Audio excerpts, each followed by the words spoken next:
जय श्री राधा रानी सरकार की, जय श्री कृष्ण भगवान की, जय श्री लक्ष्मी नारायण जी भगवान की, जय वैशाख मास महत्म की। मंदिर श्री बंसी वाले महात्मा यूट्यूब चैनल की ओर से हम आप सभी भक्तों का हार्दिक अभिनंदन करते हैं। वैशाख मास का पावन समय चल रहा है और इस वैशाख मास में भगवान की कथाओं को सुनने का बहुत ज़्यादा पुण्य फल प्राप्त होता है। वैशाख मास में भगवान के चरणों की भक्ति करना, भगवान को सदा याद रखना और दान पुण्य के कार्य करना और भगवान की कथाओं को सुनना, ये सभी शुभ कर्म भगवान की प्राप्ति करवाने वाले हैं।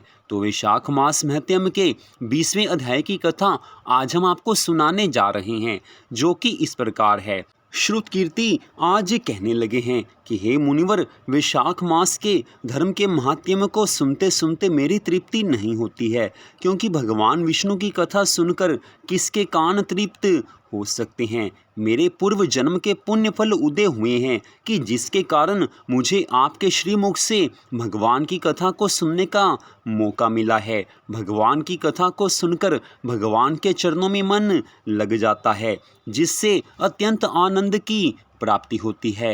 हे मुनिवर, मुझको मोक्ष आदि की भी इच्छा नहीं है।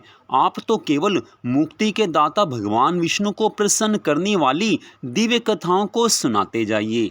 इतनी वार्ता सुनकर श्रुतदेव महाराज कहने लगे हैं कि हे राजन, पंपा सरोवर के तट पर कोई शंख नाम से प्रसिद्ध परम यशस्वी ब्राह्मण थे, जो बृहस्पति के सिंह राशि में स्थित होने पर कल्याणमयी गोदावरी नदी में स्नान करने के लिए गए हैं। मार्ग में परम पवित्र भीमरथी को पार करने के बाद दुर्गम, जल शून्य और भयंकर निर्जन वन में वो धूप से विकल हो गए थे। वैशाख का महीना था और दोपहर का समय था।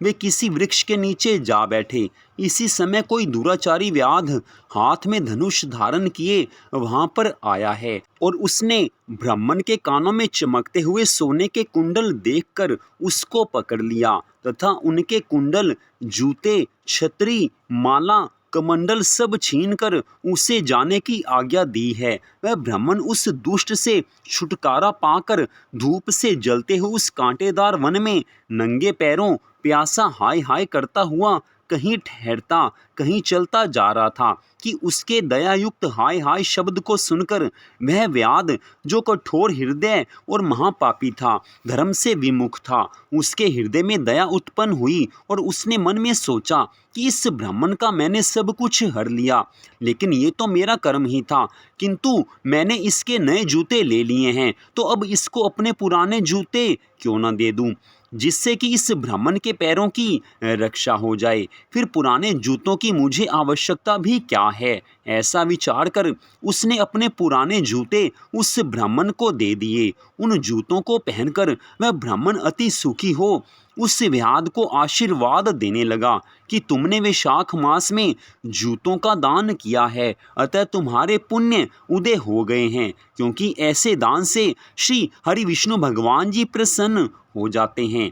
इस प्रकार उस ब्राह्मण से आशीर्वाद सुनकर व्याध विस्मय होकर कहने लगा है कि हे ब्राह्मण देवता, मैंने आपसे ली हुई वस्तु आपको लौटा दी है। इसमें आशीर्वाद की कौन सी बात है। जो आपने वैशाख मास में श्री हरि विष्णु भगवान जी की प्रशंसा की, सो वह वैशाख मास और श्री हरि विष्णु भगवान जी कौन हैं तथा उनकी भक्ति से क्या फल मिलता है। आज व्याध के ऐसे वचन सुनकर ब्राह्मण शंख विचार करने लगे हैं कि सब कर्मों का फल जन्म जन्मांतर में ही मिलता है। अतः ब्राह्मण कहने लगे हैं कि हे व्याध, तुमने मुझको पाप नाश करने वाले जूते दान किए हैं, इससे तेरे पूर्व जन्म के पुण्य उदय हो गए हैं, क्योंकि वैशाख मास में किसी भी प्रकार से भगवान की आज्ञा का पालन करने से भगवान की कृपा की प्राप्ति होती है। और तुम तो इस समय मुझसे भगवान के संबंध में प्रश्न कर रहे हो, भगवान के बारे में सब कुछ जानना चाहते हो, वैशाख मास के धर्मों के बारे में सब कुछ जानना चाहते हो। इस कारण निस्संदेह भगवान तुम पर अति प्रसन्न हैं।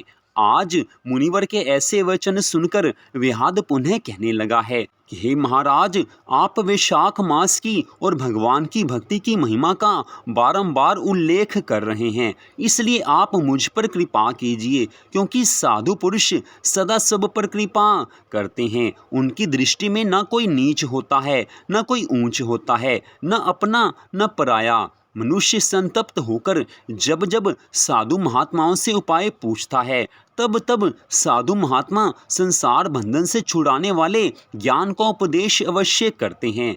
जैसे गंगा जी मनुष्यों के पापों का नाश करती हैं, उसी प्रकार हम जैसे पापियों का उद्धार करना साधु पुरुषों का स्वभाव ही माना गया है। इसलिए आप मुझ पर कृपा कीजिए और भगवान की ऐसी दिव्य कथा सुनाइए, वैशाख मास के ऐसे परम सुंदर धर्मों के बारे में बताइए कि जिससे मेरा मन भगवान के चरणों में लग जाए। क्योंकि इस समय मुझे भी ये आभास हो रहा है कि भगवान की मुझ पर कृपा हुई है। भगवान की कृपा हुई है तभी तो आप जैसे साधु महात्माओं के दर्शन प्राप्त होते हैं।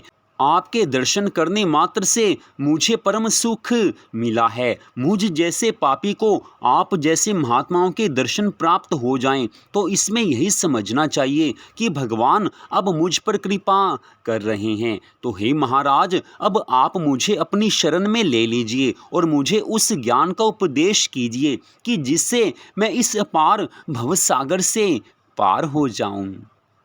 तो यहीं पर वैशाख मास महत्यम के 20वें अध्याय की कथा का विश्राम होता है। इससे आगे की कथा आप अगले भाग में सुन पाएंगे। तो आज की इस कथा में स्पष्ट बताया गया है कि वैशाख मास के धर्मों का पालन सब धर्मों से उत्तम माना गया है। वैशाख मास का समय प्राप्त हो जाए तो मन को भगवान के चरणों में लगाना चाहिए। तो आज की इस परम सुंदर कथा को सुनने के लिए आप सबका हार्दिक धन्यवाद।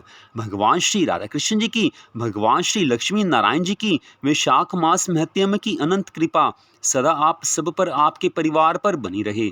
इसी मंगल कामना के साथ जय श्री राधा रानी सरकार की, जय श्री कृष्ण भगवान की, जय वैशाख मास महत्यम की। जय जय श्री राधे, जय जय श्री राधे, जय जय श्री राधे श्याम।